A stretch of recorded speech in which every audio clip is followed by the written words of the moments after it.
Everyone you know seems to be getting rich from real estate.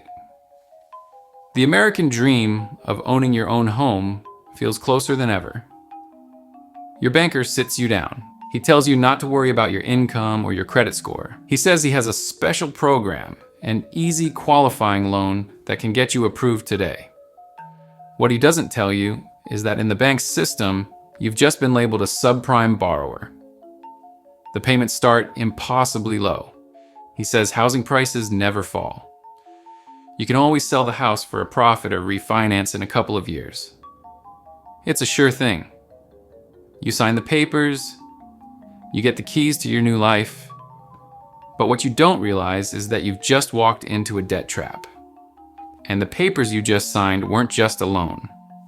They were the fuse on a time bomb that was about to blow up the entire global economy. The fuse for the 2008 crisis was lit years earlier in the ashes of another one. After the dot-com bubble burst and the 9/11 attacks, the American economy was on the ropes. To get it moving again, the Federal Reserve did something drastic. They slashed interest rates down to historic lows, making money incredibly cheap to borrow. And all that cheap money needed a place to go. The stock market felt risky. But there was one asset that almost every American believed was a sure thing: a house. This belief, supercharged by a flood of cheap money, ignited the great housing bubble of the 2000s. But a bubble needs more and more buyers to keep inflating. Soon the banks had run out of traditional prime borrowers with good credit and stable incomes.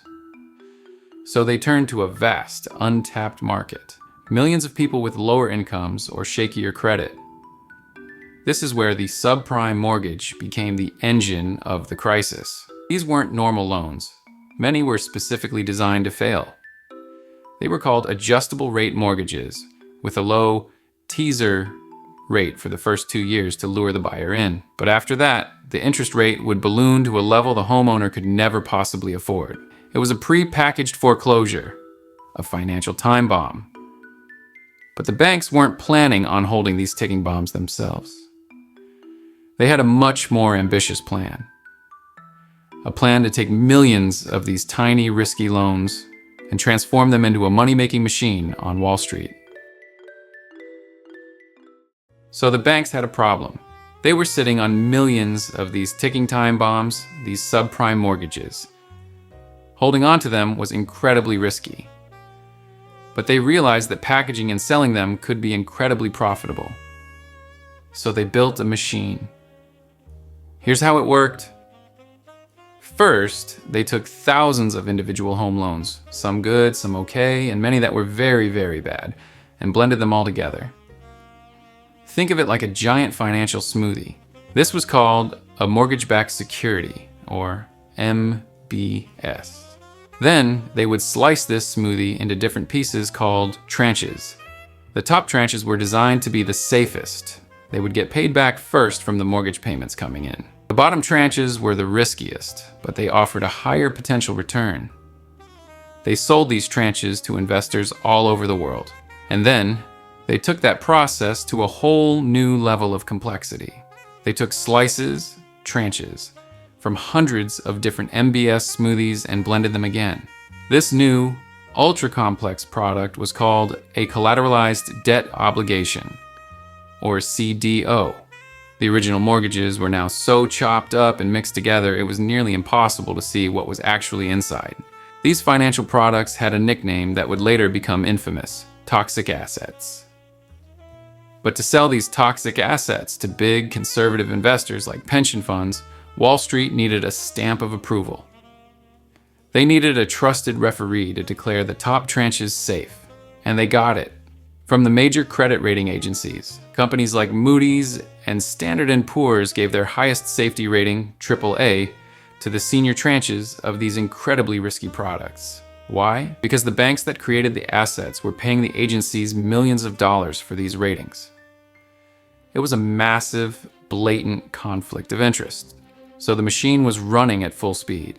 Wall Street was getting rich, investors thought they were buying safe products, and the whole system was built on a foundation of bad loans. The only thing that could bring the entire house of cards down was if ordinary Americans actually started to miss their monthly payments. And then, in 2007, it started. The teaser rates on millions of subprime mortgages began to expire, and homeowners started to default. The ticking time bombs were finally going off. The first major explosion happened in March of 2008 at the investment bank Bear Stearns. Loaded with toxic assets, the firm was hemorrhaging money as other banks lost confidence and demanded their cash back. Fearing an unknown chain reaction, the government stepped in. They brokered a fire sale to JP Chase, preventing a total collapse. It was a warning shot, the first crack in the dam. But after the rescue, Washington was accused of creating moral hazard, a belief that Wall Street could make reckless bets and always get saved. So when the next bank stumbled, the government decided to make an example. On Monday, September 15th, 2008, the unthinkable happened. Lehman Brothers, a 158-year-old pillar of Wall Street, declared bankruptcy. This time, the government refused to step in and save them. The Lehman Brothers collapse was the moment the crisis went global. It triggered a terrifying domino effect called financial contagion. The government had catastrophically misjudged how connected Lehman was. Panic ripped through the markets. The credit that keeps the world running froze solid. This was systemic risk in action. The failure of one company was now threatening to burn the whole house down. Having learned a terrifying lesson, the government did a shocking reversal just one day later. They announced an $85 billion bailout for the insurance giant AIG. Why save AIG after letting Lehman die? Because AIG had sold the fire insurance on trillions of dollars worth of toxic assets. So who had bought all this insurance? The biggest buyers were the Wall Street banks themselves, hedging their own risky bets. Pension funds for teachers and firefighters bought it to protect the retirement savings of millions. Banks all over the world, from Germany to Japan, had bought it too. And even a handful of speculators who predicted the crash had bought the insurance, making a massive bet that the entire system would fail. AIG was connected to everyone. If it failed, it wouldn't just be one bank going down. It would be a global extinction-level event. The contagion was out of control. The entire global financial system was on the verge of total failure, and the government realized it had to do something massive, and it had to do it now. With the system on the brink of collapse, the government finally acted. Their solution was the Troubled Asset Relief Program, or TARP, a $700 billion fund created with taxpayer money to inject directly into the failing banks. The logic was that these institutions were too big to fail. Their collapse posed a systemic risk so great, it would trigger a second Great Depression. This was the Great Bailout. But the decision sparked a furious public outcry. This was the very definition of Wall Street versus Main Street.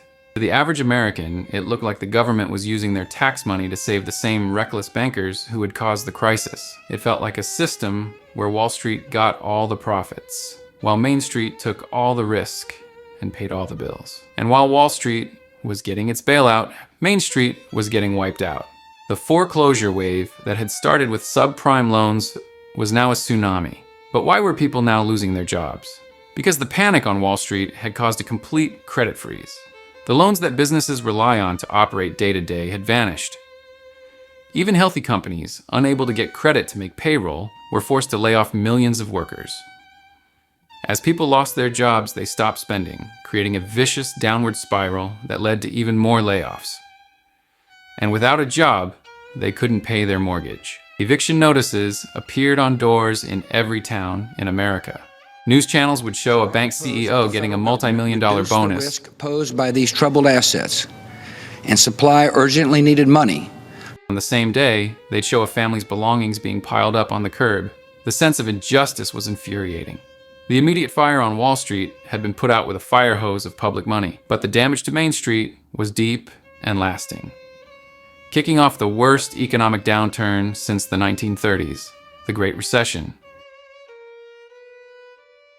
The Great Recession was in full swing, and Main Street was bearing the brunt of the pain. But even as the old economy crumbled, a new one was being born out of pure necessity, a playbook of hustles written by millions of ordinary Americans who refused to give up. First was the digital garage sale. With incomes gone and bills piling up, families looked for anything that could be turned into cash. The rise of platforms like eBay and Craigslist provided a powerful new tool. People started selling everything from old electronics, furniture, and clothing, converting years of accumulated possessions into crucial money to pay the mortgage. The lesson for today is now a mainstream strategy. Conduct a regular household inventory and declutter for profit on platforms like Facebook Marketplace or Poshmark to create a supplemental income stream. Next came the birth of the proto-gig economy. The crisis forced people to see their personal assets not as possessions, but as potential sources of income.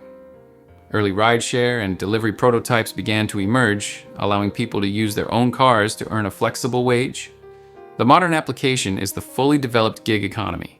Using platforms like Uber or DoorDash strategically, not just as a job, but as a tool to build a savings fund, or as an immediate financial stopgap, is a direct lesson from this era. Then, there was the hustle of monetizing professional skills. Many white-collar professionals who lost their jobs began taking on freelance projects in writing, accounting, or design for a fraction of their old salaries. It was humbling, but it was a way to keep skills sharp and bring in an income. Today, this has evolved into the massive freelance economy. The lesson is to build a freelance safety net even while you're employed. Taking on small projects on Upwork or Fiverr can diversify your income and build a client list that can be scaled up instantly if your primary job becomes unstable. Finally, there was the brutal reality of strategic downshifting. Professionals were forced to swallow their pride and take whatever jobs were available just to maintain cash flow. The most powerful modern lesson from this painful experience is the critical importance of an emergency fund. Having 3 to 6 months of living expenses saved is the ultimate defense. It's the buffer that buys you time to find the right job, rather than being forced to take any job to keep the lights on. But the response wasn't just individual. The sheer scale of the suffering on Main Street forced a massive government response beyond the bailouts. It led to an expansion of the social safety net, most notably with the passage of the Affordable Care Act, or Obamacare, a few years later, designed to protect people from the added catastrophe of a health crisis on top of a financial one. The immediate financial earthquake of 2008 may be over, but for much of the world, the crisis never really ended. In Europe, it triggered a decade of lost growth and punishing austerity. And across the West, the massive bailouts and stimulus packages left governments with unsustainable debt to GDP ratios that haunt our economies to this day. The story of 2008 is a powerful warning. It teaches us that the aftershocks of a financial crisis can last for a generation, and that the foundation of our modern economy is more fragile than we think. What 2008 teaches us about building real security is that we must be prepared. Understanding how the system can break is the first step to protecting yourself from the next time it does. Head over to my Substack for detailed tips and hacks on how to prepare and survive the next downturn. See you there.